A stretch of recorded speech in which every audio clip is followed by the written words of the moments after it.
Hey you, and welcome to this video where I will help you out how to verify your account right here on MEXC. The first thing that we need to do is click here on your profile icon, and then we click here on unverified. And then right here you have two options how you can verify: primary QIC or advanced QIC. And this one is more recommended because you have more benefits. So what we're gonna do right here is we click here on verify via web. And then right now what you need to do is select right here the ID type, how you want to verify. So we click in on next. And now we need to upload right here something from our ID. And with something, I mean the front side and the back side. So we will do this real quick. Then right now we click here on I confirm that I've read the privacy notice and the notification of processing of personal data. Right here we click on continue.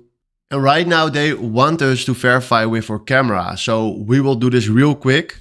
And then right now, if you can see, we are right here on the review. So we did all the steps that they need from us. We give them our ID, then a nice selfie. And right now they are reviewing our verification.